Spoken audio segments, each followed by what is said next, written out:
Imagine this, a stream washes a body right here, but they have no idea this body has a very interesting backstory. Days ago, drug dealers crossing the border smuggled drugs, but led a scary bear into the woods. 3 companions hid quickly, while Vela was chased by the bear all the way to the edge of a cliff. Subtitles: Casey has made a new decision. To wrap up this circus, Kalen decided to stash the body back in the car, making it look like your average traffic mishap. To cover the tracks, they even planned to dispose of an unrelated stranger's body. Michelle found a phone on body 3, and Casey was like, keep it for Christmas. He said it could be a Christmas gift for his son. After all, the deceased wasn't going to need it anymore. Soon after that, the police received a call. Someone found 3 bodies in a junk car, and the cops rushed to the scene with their tech team. When Michelle returned, he remembered he left a gun behind. He and Casey decided to take a risk and sneak back to bury the evidence in the car. They found the scene was sealed off tighter than a pickle jar, and had to take the back roads to the supermarket, drawing the sheriff's keen eyes onto the tightly sealed trunk. Michelle couldn't wrap his head around the lies. After all, they weren't bad people just caught in a scene out of a horror movie. Casey played it cool, but deep down he knew the good guys doesn't hold water in court. Michelle wanted to turn himself in merely due to fear and conscience, but he felt that it was a matter of principle and not crossing the MORL micro times is a half macro times is R letter 3 ca MORL micro times is a grov millionaire you are not I grov you grov I am not civic letter 4 v3 I circumflex I cubed I am not letter 3 f00 letter 73 not sign symbol 36 c h o tilde you circumflex I r a quarter I cubed a cubed you are not himself merely due to the moral I am not micro again is circumflex. He was tired of the guilt. When Casey asked about the cash, he was like, no way. Michelle thought he was the honest one with principles, and that lit a fire under Casey.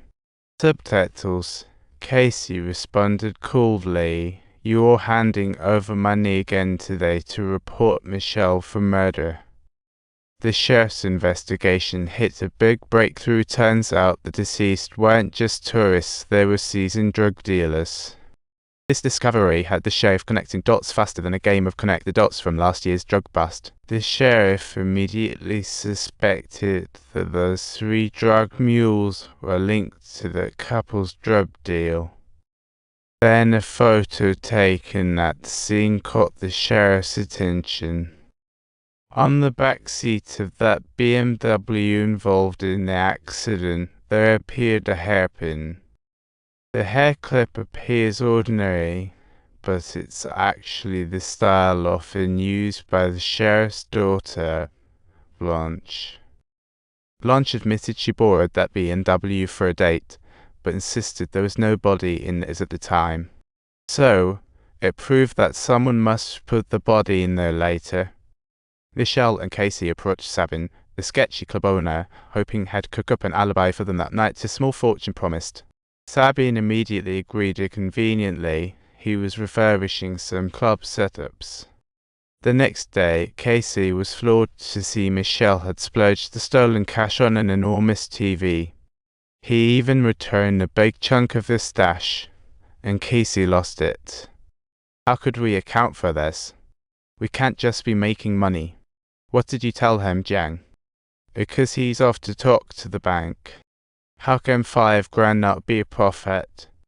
The bank folks are like, how do you find $5,000 day and night? Subtitles read, the bank thinks, this is our business. We can just say we've got one more leaf, and that's it. Calling them dummies is not going to win the battle. Meanwhile, the team taking over and piecing the case together realized that the only nearby resident was Michelle's farm. So they visited Michelle's pad and walking right into the big screen TV smack in the living room. The packaging box hadn't even been thrown away yet, but they just casually inquired about his whereabouts on the night of the incident. This direct and confrontational questioning is the police's common tactic, specifically aimed at catching you off guard.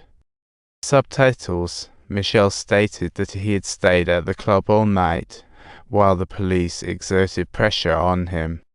Clearly, they hadn't expected them to be so open in the play, and the police questioned them again.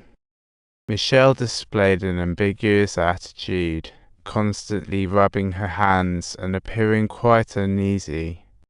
Subtitles, he insisted that he had been sleeping in his room that night, but faced doubts and only remembered it on his way back.